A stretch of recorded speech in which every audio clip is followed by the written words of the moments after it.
Assalamualaikum warahmatullahi wabarakatuh. Penonton, sik dereng ngantuk. Hati-hati nek ngantuk, terutama ibu-ibu lho. Mari udan-udanan yang akeh orang-orang mudal. Gremet-gremet dipikir kancane. Nggih. Terima kasih matur suwun. Kunjuk dumateng sedaya mawon ingkang sampun mendukung acara niki terselenggara luar biasa. Terutama Pak Kades, Pak Dedi Purwanto, Bu Kartika, Pak Edi luar biasa. Tepuk tangan untuk beliau-beliaunya.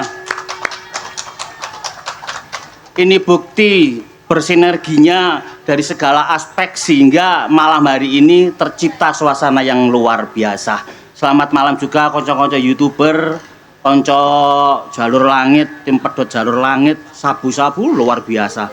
Pokoknya mantap malam hari ini. Nggih. Matur suwun sanget. Napa malih dalu niki begitu sempurna to mriki. Tapi sayang mek titik tok niki, Bu. Nggone ngoyo gak ono, Bu. Ya apa iki mau? Lho nek sing lanang-lanang eco, Bu, gampang. Pun pokoknya teng wengking niku nang mburi kono kali nggawa obat. Nek lanang lho, mari ya terus diobat abitno ngoten. Gak ngene ndolek wit tutul-tutulno mari. Sing dadi masalah niku nek sing wedok niki lho, Bu. Kula wau ngeteraken teng wengking penyanyi, kula jaraken teng mriku. Wis kenang kene tak tunggoki ngono. Gak suwe jerit, "Aduh Cak Rasa." Loh, kenapa? Kula parani. Kan kena apa? Sampeyan sentolo pono iki, Cak. Tak sentolopi niku lho. Lah kok ana kethokane alang-alang niku lho. Nyogrok-nyogrok ngoten niku. Kula bayangno iku kok dadine ya apa iki engko. Tapi di luar daripada itu semuanya sempurna. Luar biasa. Ayo, Cak.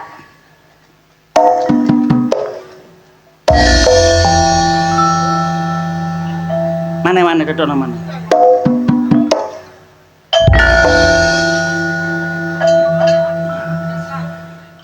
Tuku Moris. Kok tuku Moris rek? Ireng-ireng isine Moris. Nggawa sego kecemplung sumur.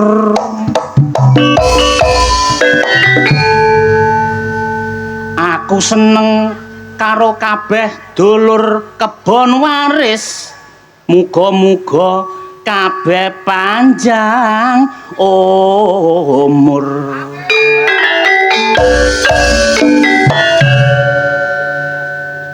Terima kasih Pak Edi Paripurna kalian Bu Kartika.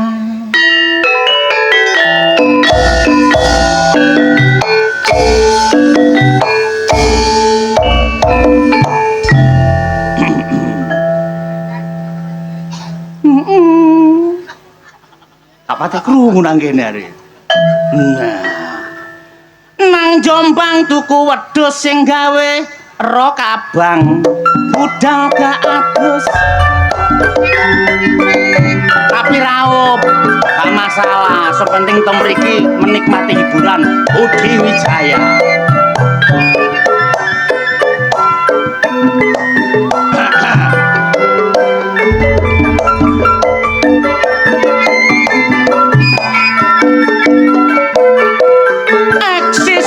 Si seniman dulur perlu dipertahanno mergo liwat seni iso njunjung martabat bangsa.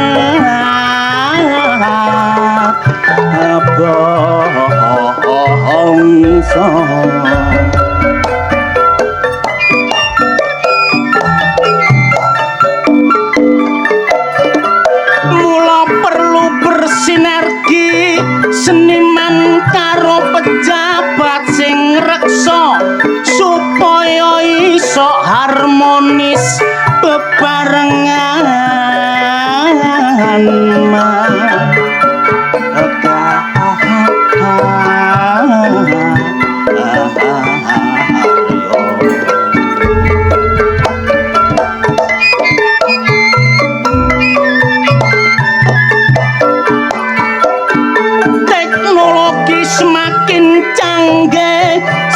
seiring perkembangane jaman mula seniman ludruk ojo gedi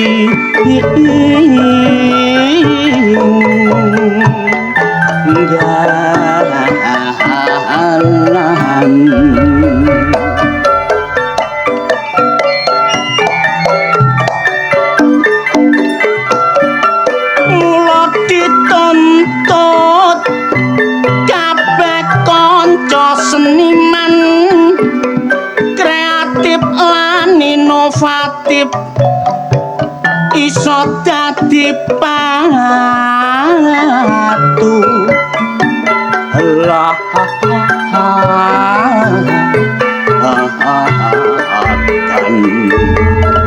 kolaborasi disput par provinsi Jawa Timur disengkoyong DPR provinsi Jawa Timur mula wujud pagelaran Lodruk Budi Wijaya pancen sing kesuwur iki bukti perhatian pemerintah daerah melestarikan seni budaya mula ayo kabeh wong sak Indonesia ojo sampai alergi seni tradisi Jawa.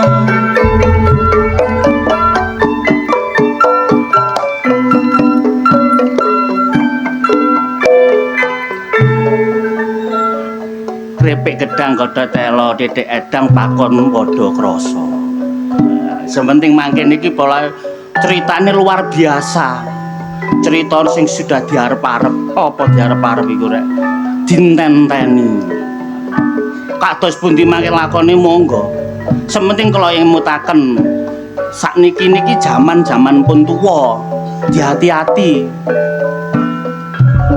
Akeh prawan wis dadi rondo. Akeh rondo sing nglairno putra, akeh putra sing wani karo wong tuwa, akeh wong tuwa sing gak kuat penggoda. Ana masjid, ana pura, ana kabeh gak gelem sapa, sing disaba malah omahe ger. Nek dijak salat, dijak sembayang mesti semoyo. Senengane apa? Senengane adu petik totoan. Sing meneng ngenten iki biasae rumangsa. Nah, sing guyu niku kulino. Niki cerita. Sak cerit sing penting nyo. Ayo jak budal ya.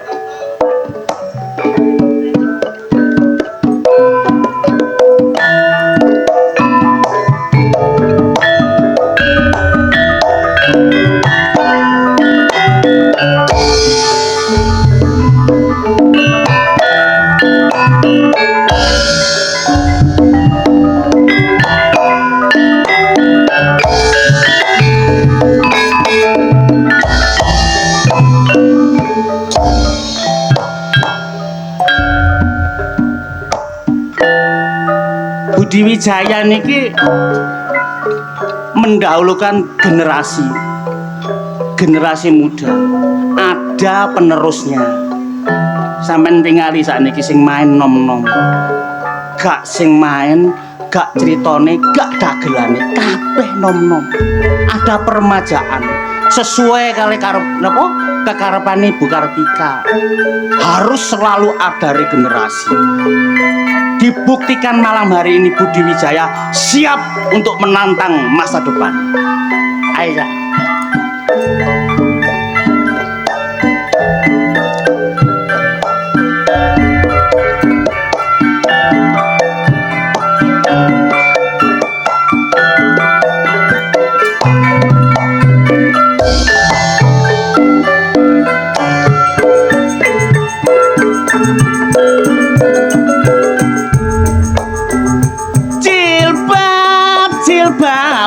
putih busana muslim lambang suci aurat tertutup rapi penampilannya lugu ketok alami yo iku wanita muslimah taat sembahyang rajin ibadah sopan santun bahasane ramah selalu mensyukuri nikmat Allah Ta'ala rupane ayu kadek beriman bahasane kadek kabeh sopan isok bedakno halal karo haram apal ayat suci maca Al-Qur'an kadang-kadang aku rumangsa heran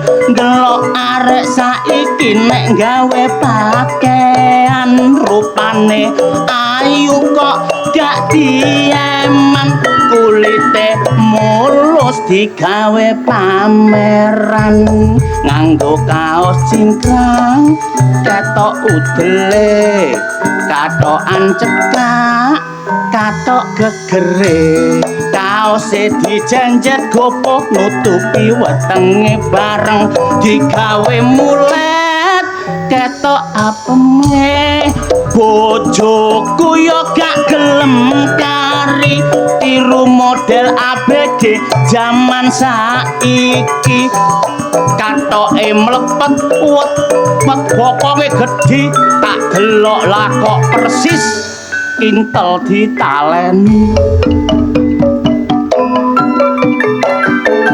namung semanten kidungan kula menawi lepat barang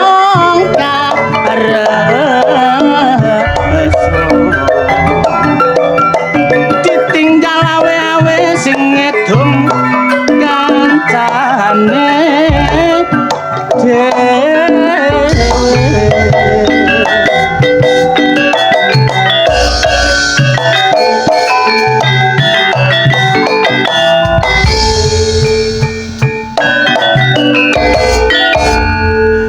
luar biasa malam hari ini. Tepuk tangan mana untuk Budi Wijaya?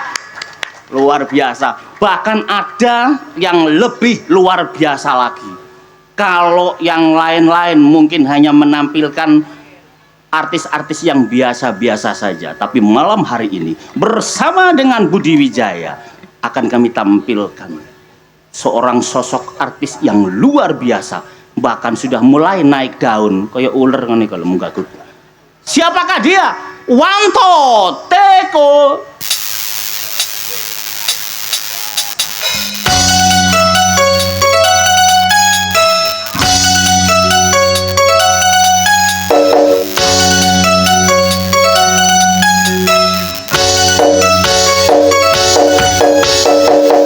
Budi Wijaya. Kasih Pak Surwan. Kapan waris selamat malam. Kapan waris. Assalamualaikum warahmatullahi wabarakatuh. Waalaikumsalam warahmatullahi wabarakatuh. Tingkamu oleh saweran medet kayak mentok kate ngendok.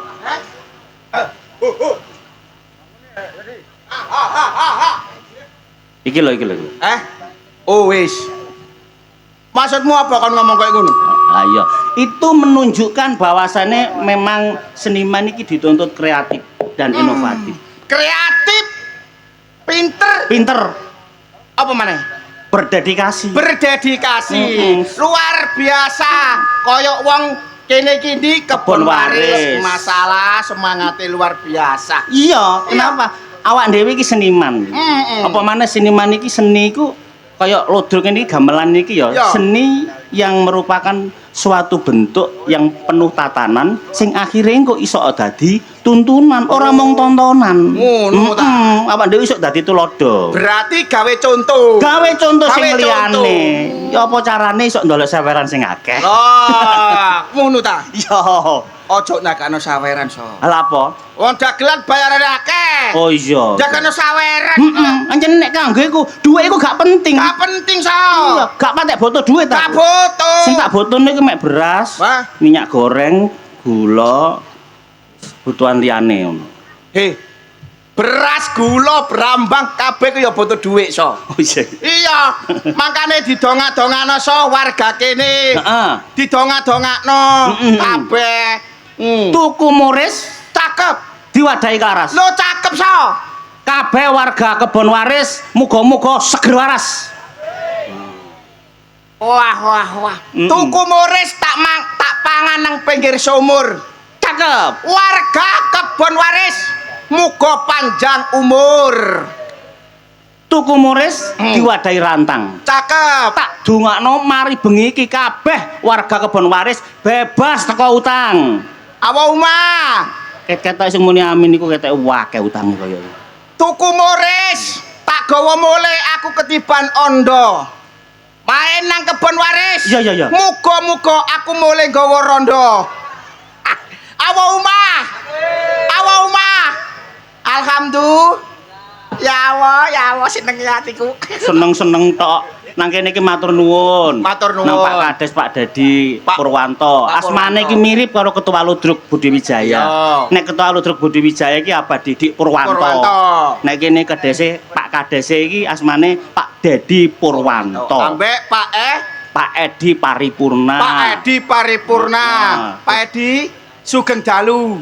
Pak Edi ambek aku iki lali. Hah? Pak Edi Ono hubungan ambek Pak Edi? lho mbane. Heeh. Mbane Pak Edi kancaku lawas. Pak Edi, Kon sing temen kon. Sing temen. lah gak temen kene pula apa? Pak Edi iki gak sembarangan wong lho iki. Lho, aku ngerti Pak Edi iki sapa. Lho, Apa lah awakmu yo? gak apal yo apa? Asma Kinarya Japa. Iya bener. Jeneng minangka donga. Artine Lho, jenenge sapa iku mesti ana artine, ana kanggo dongane kanggo masa depane. berarti jeneng iku mesti ana artine. Ana artine, gak mungkin jeneng gak ana artine iku pasti ana artine. Oh, iya, Kaya iya. contone aku, Awakmu rasa. rasa, Ra iku raga. roko, So iku solayake. Berarti aku ku gak gelem meneng. Nganggur titik prei tanggapan mbongkok loro beling, mbok loro tekik. Lho sing penting nyambut gawe. berarti rasa iku tingkahake. Lho iya. Saiki nek jenengku to, Wanto. Wanto. Wan Iku tletong. to. To iku wadah. Maksudmu? Berarti wanto iku wadahe tletong. Wapi to wapi. Wapi ya? Iya. Iya aku ada sapi teng. Ya ampun yo. Ning bengi iki Balik maneh nang Pak Edi. ana Pak Edi. Pak Edi. Ngerti artine Pak Edi? Gak ngerti ya apa mbane biyen tau cerita nang aku. Pak Edi. Dek Wanto arek ganteng, cakep, blaem-blaem. Ojo ngomong sapa-sapa. Iya. An putuku Edi iki tak jeneng Edi iki artine. Wow. Ono artine. Ono artine. Terdiri dari 3 huruf. 3 huruf. E D I. EDI. Artine E. Elegan. Karismatik. Berwibawa. Yaiku Pak Edi.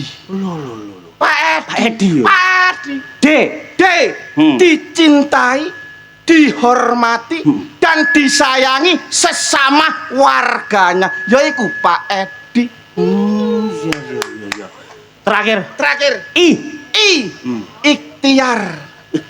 Istiqomah. Istiqomah. Iku dadi pedomane. Yaiku Pak Edi. Tepuk tangan kagem Pak Edi. Luar biasa iki. Ya. Pak Edi ya. Sudah. Loh, Gak apa? usah tepuk tangan. Iya. Apalah arti tepuk tangan tanpa saweran? Kalian ku bisa. Balik maneh. Kalian ku bisa. Lho tapi gak terima Pak Edi tok lho. Siapa? Lho, iki ibuke dhewe iki asmane ya luar biasa lho. Ibuke. Ibu Kartika. Ibu Kartika. Ya. Ayo. So, Apa? kan liyane ya. Apa? Ibu Kartika kan liyane ya, Jo.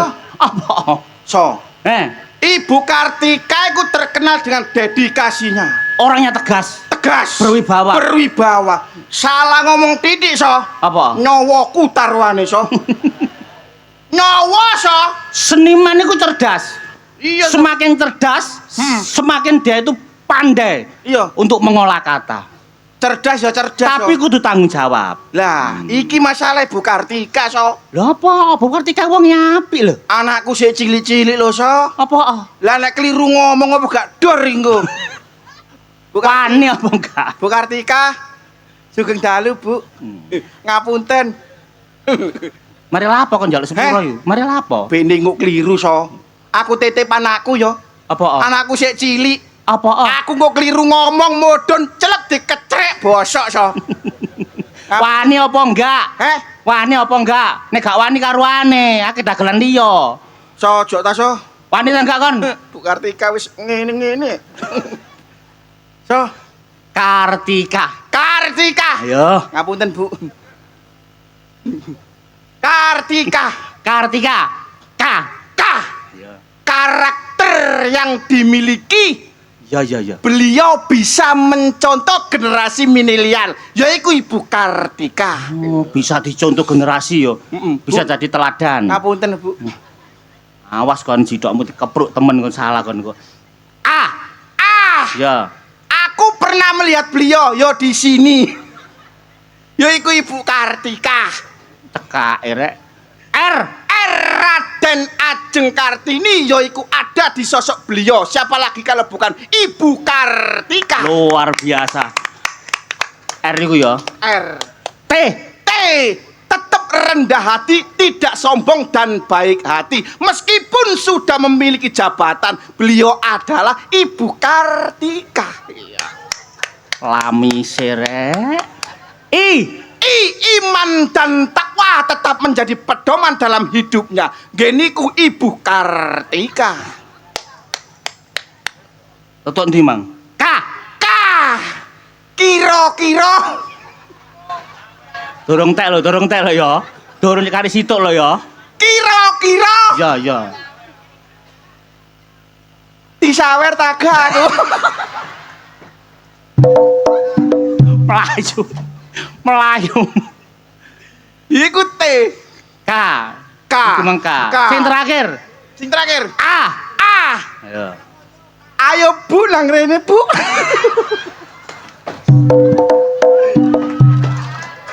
So, Ayo coba lu.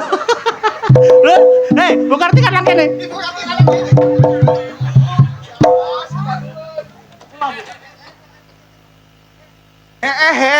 So. Tiba Ibu Kartika ya senyum ya, So. Loh, So. kon niku ya apa? Bu Kartika tangi sare. Heeh. Kayak tangi turu. Wonge wis wayu. Wayu so tiba So. Iya, pemane senyum yo tambah luar biasa. Masalah wayu mblam-mblam, So. Heeh. Ngono ku meng tas apa nang kono, Bu? Ngene tok. Ngene tok, So. Mengkondisikan iki lho, mengkondisikan pagelaran malam hari ini. Ya gak ngono, So. Apa? Anjene wong wedok iki ngono, So. Loh. Selalu berjual mahal, padahal dia mengharapkan. Lho. Itulah wanita. Kono Makane Apa? gerombol kaya ngene iki wong wedok-wedok sawangane rukun. Lho, Asline yo anjane rukun. nang kene to rukun nang omah. Nguasno tanggane gelangan gedhi. Paling palsu. Alah, iku mang paling utang. Ana tanggane tuku sepeda motor anyar. Ana tanggane tuku sepeda anyar, kudune alhamdulillah rek tanggoku. Iso Iku nyele. gak ala-ala yu ngecil. Bongkok ngono ae. Ana tanggane duwe bojo anyar. Ana tanggane bojo anyar, alah dilungkas lak pegatan. Ambil. Aja ngenyek wong wedok. Apa aja Lho. ngenyek wong wedok, So? Ya apa surga di telapak kaki ibu. Surga. Kon nek ngenyek wong wedok, kon meneh gak dikeki swarga sikile ibu lho ya, telapak kaki ibu lho. Kon gak aman swarga kate muncul nandi kon. Lambemu menengo. Apa? Nek surga di telapak kaki ibu. Iya. Terus mau pikir bapak iki neraka ngono ah. Lho tapi nyatane ngono, paribasane ngono, surga di telapak kaki ibu. Di apa-apano sak donya iki sing nomor siji adalah wanita alias wong wedok. Hidup wong wedok. Hidup wong wedok. Hidup wong wedok. Halah, kapak-kapakno derajate wong lanang ku lebih tinggi daripada wanita. Alah mbel. Wes ana paribasan, wanita dijajah pria sejak dulu. Ngono, So. Mangga dari itu wong Ya. lanang tetep merdeka. Sak dukur-dukure jabatane wong wedok. Ya. Wong lanang tetep di atas. Hidup wong lanang. Hidup wong lanang. Ya ngono rek, hidup. Kon basi luar biasa nang ndukur. Apa? Tapi eling, ana e wanto, ana e rasa, ana e kabeh. Iki sumbere teko wong wedok. Lho. Ilinga kon den eling wong wedok iku oleh ngandhut awakmu mengandung dikau Ya. olawase 9 taun 10 wulan. 9 wulan 10 dina so. Wong wedoke 10 kabeh. Diambut. Kon nek wong wedok gak gelem simet alias mengandung, kon kate dadi apa kon, Begitu kon lahir terus dicak kate lapo kon katene, Oh iya, Tetep iya. wong wedok sing nomor 1. Hidup wong wedok, Bu. Hidup wong wedok, Bu. Hidup wong wedok. Wong wedok nomor 1. Lah, wong wedok gak bakal meteng nek gak digarap wong lanang. Ayo, cacatmu ngomong apa? Wong wedok so gak bakal mengandung. Ya. Nek wong lanang gak nang dukure. Ngono so. Padha enake. Wong wedok gak bakal mendesak nek gak digarap wong lanang. Hidup wong lanang. Merdeka wong lanang. Oh. Rungono cangkemmu so. Rungono kupingmu so. Ngomong saiki. Kok sik ta lah? Apa? Mbasi kon wong lanang iku sing garap wong wedok. Tapi nek kon budal kerja, kon nek gak dimasakno wong wedok digawe sarapan, kon kate mbadhok apa kon, Ayo. Nek wong wedok gak gelem blonjo, wis nek kepengin sarapan, kon kono COD kono, gak usah tak masakno. Bongkon. Tetep wong wedok iku Dik sing nomor 1. Hidup wong wedok. Hidup wong wedok. Semangat wong wedok. Halah. Wong wedok masak duit tutuk sapa? Wong lanang. Wong wedok kate masak LPG entek. Tetep njaluk wong lanang, Mas duit. Wong wedok kate adang beras entek, Mas duit. Nek gak njaluk bojone kate njaluk sapa? Tanggane. Terus nek gak ono sing didang kate didang apa? Tletong. Tetep wong lanang, hidup wong lanang. Hidup wong lanang. Woi wong lanang, hidup. Wo, Cok metenteng. iya, wong wedok, wong lanang aja wedi wong wedok. Tapi mbasi kaya ngono, Apa? sik tetep Apa? kon kerja, kon gedhe kerja, kon mule Ya. bengi tengah wengi, posisimu stres. Ya. Nek wong wedok mengkurep gak gelem lumah kate lapo kon, Oh iya ya. Tetep wong wedok iku sing nomor 1. Butuhamu tetep butuhane wong wedok. Nek kon wong wedok gak gelem ngladeni kon, kate lapo kon, Kate lapo? Wong wedok terus medhit karo kon, gak usah nyemuk-nyemuk. Minggir, kate lapo kon? Wong wedok sing nomor 1. Hidup wong wedok. Hidup wong wedok. Hidup wong wedok. Modelmu so. Apa? Wong wedok, wong lanang pegel nyambut gawe. Mulai wong wedok mengkurep, gak usah bengong dadi wong lanang. Lho, kok iso? 150 oleh api. Apa so? 200 wingi nang ndukur kono. Nok tretes. Wis sak kamare so. Ya kono. Apa bengong? Dadi wong lanang gak usah bengong. Hidup wong lanang. Hidup wong lanang. Ngene iki wong kadang ya 500 barang. Terus-terusno kon saiki usum ait. Apa? Bongko kon mule. Lah apa sih? Ya tetep sik resik nang sing wedok nang omah, gak usah macem-macem kon nyambut Ya gampang, mari Regane ngono. aneh. Dikom banyu panas. Iku sapa kok bulu tampar iku? Sopo rek bulu campur?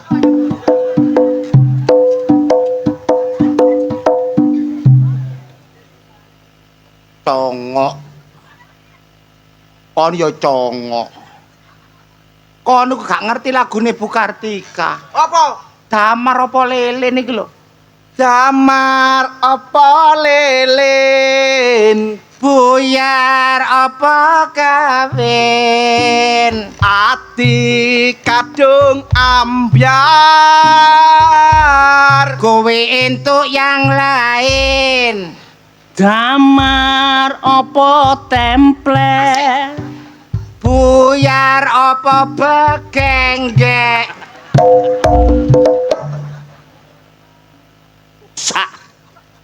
Damar apa kunci Buyar apa baleni ati kadung ambyar enak rabi banci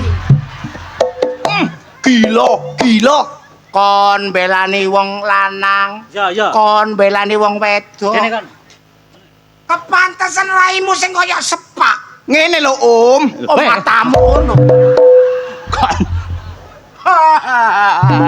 aku diceluk om enak so Arek nggo mentok. mentok apa Aku kecocok. mentok apa Abah Sukardi rene gak nggo mentok kok ya Abah Sukardi iku nggo wedhus Kon iki wedok ta? ya wedok lho Cak aku wedok Suarane kok male-male ya. Kok iso gedhe iso cilik suaramu? aku wedok biasanya mek masak sering tuku lombok Loh. Sik kok suaramu iso male-male? masalahnya mek suara cilik ku tak kempit mas Oh, dadi cilik-cilik gedene suara apa jare sikil? Sepo cari sege. Wah, temen. Aku sinden kondang, Mas. Aku sering di job Bu Kartika, tapi ki Bu Kartika kok gak mrene sih.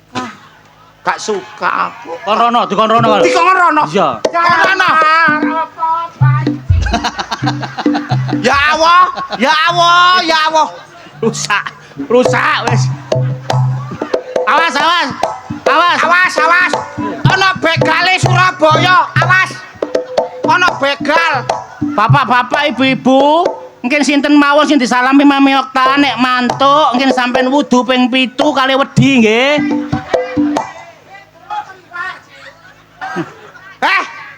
dulur kembar Iya, kon kembar ambek ingon-ingoni ndok omahe kok lho.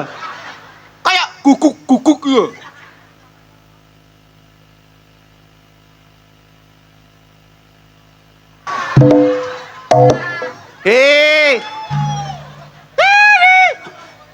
Lho, kula elingaken lho nggih. Niku pusate najis Mugolado lho niku. nggih Rabies. rabies ngen sampean mulai kudu kum banyu aki Aduh. temen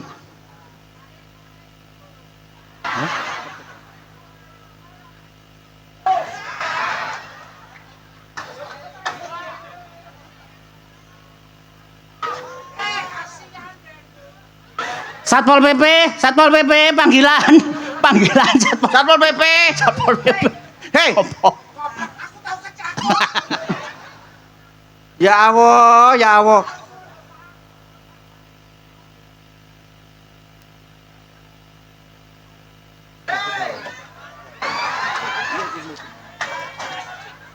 Astagfirullahaladzim Masa. Lho Pak Edi Pak Edi pindah. sampai ngalih Pak Edi ngalih. Pak Edi ngerti. Sembayang gak dadi gara-gara kon.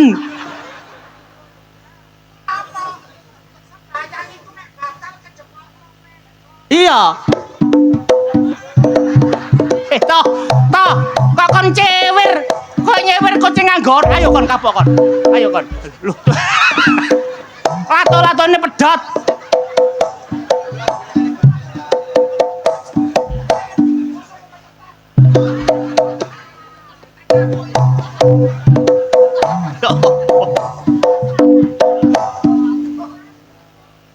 Delok kon Pak Edi sampai geringgingen sampean.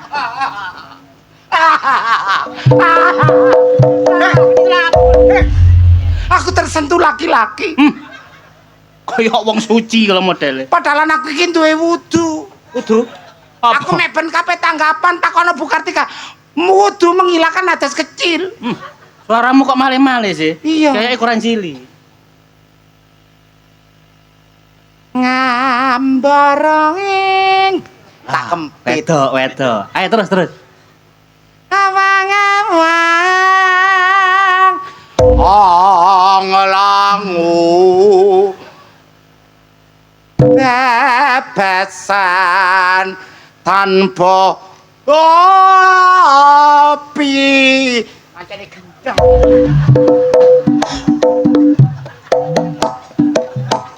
Wong dipekekek diinggupno dipekekek.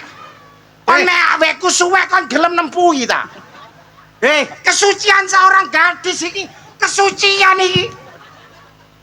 Tak tapuk cocotmu ngono ku. Wong jare gadis sikile kaya wong mari nebang. Masalah. Wong ana wong wedok kok wulune ketel. Nggih. Iku stoking jala-jala. Kok sakit jalan-jalan. Aku ki mocak. Apa? Aja dalu-dalu. Apa? Masalah iki aku mulai ki nang tuang-tuangan. Loh.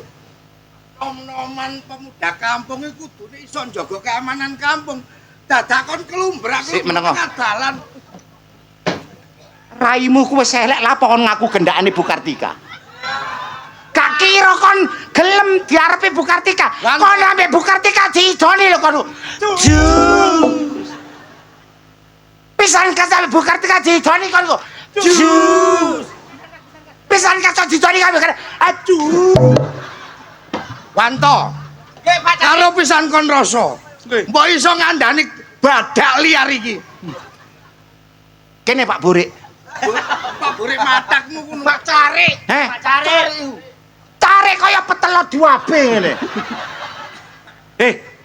Pak Cari iku ngawur petro 2. Cari ku kaya Pak Haji Soekardi pantes, lurah kaya Pak Haji Soekardi pantes. Aku kaya apa? Kaya stempel. Asu kon. Lho, ngene iki lho. Aku diasu-asuno Pak Cari. Aku diasu. Pak Cari. Ya napa rasane rasane? Rasane keri. Kaya lagune Ambrip lho. Ya apa? Keri. Mek Pak Cari ngomong keri, iku salah. Apa? Padha lanange goblok. Iki Pak Cari kate lapo takon Kon dhisik. tak kandhani. Iya, Iya. saya sebagai Bu Cari, kamu harus hormat. Dar Darmanto. Darmanto. Darmanto ku Pak Deko goblok. Bojo sampean aku ta? Takon ana apa Pak Cari? Takon. Nah, iki Iki tak wuri ayo. Ora ono. Wonten apa Pak Cari? Aku iso kekei contoh so. Nggih, Ya. wonten apa Pak Cari? Wonten napa Pak Cari? Sampeyan Gak kok apa-apa sampeyan kok belas. tem mriki. Sampeyan ketemu. Rakare sampeyan mboten tem mriki teng griya mawon kali kula wong teng griya rumane nggih siap buka mawon. Monggo Cangkemmu ngomong dhewe po.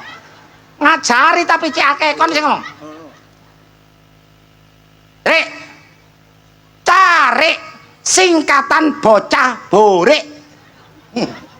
Kon iku dadi apa? Loro atiku rek. Loro atiku rek. Le, susuku pedhot. So, rasa karo wanto pisan. dalem Pak Cari. Kon gak iso tak ngandani Okta iki.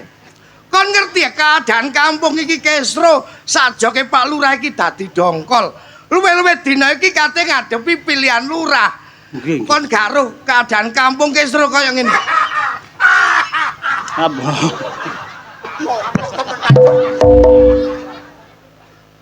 Kon lapa ngomong lurah seneng jengkol? Dongkol. Lurah dongkol goblok. Apa ngomong? Lurah dongkol. Aku rada budak. Maksudnya iku Tante kok dirungono, tante kok dirungono Pak Cari ngomong. Aduh, sikilku kali.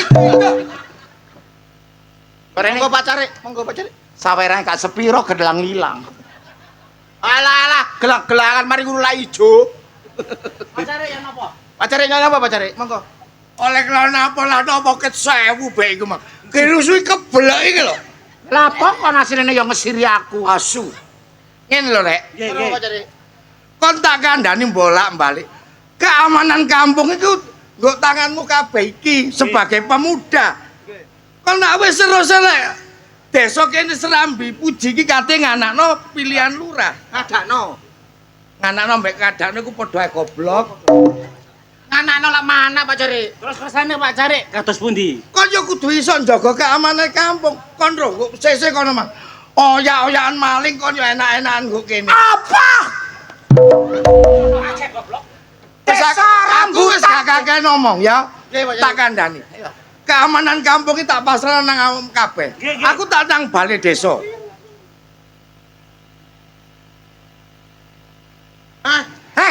Aku tak nang balai desa, aku kate nganakno musyawarah desa karo para perangkat. Lah awakmu bali nang kampung jaga omahe wong-wong sing kampung mbek ana wong mencurigakan. Iku cekelen. Wis aku tak budal. Sampeyan budal. Lah aku nandi. kon roa. kampung iki wis gaman. Mergo akeh maling meneng ngotak cangkemmu. Sik. Tarik iku ketara gak dipilih rakyat iku nyogok. Kampung gak aman perkara apa, Cak? Perkara apa? Perkara apa? Perkara apa? Kampung kene biyen iki memang kelangan akeh wong kelangan PT TV.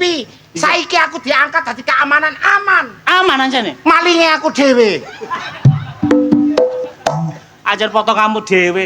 Ayo Wis, Iki ya apa iki apaan dhewe dikon jaga. kita Ojo. menjagi kampung. Iya, wis ngene wis. Ta, kon nang omah. Yo. Siapno panganan kok kanggo wong jaga-jaga. Oke. Aku tak ambek wantu tak budal. Aku nang tak jaga pos. nang kene. Yo, ayo. Aku nang pos. Ayo.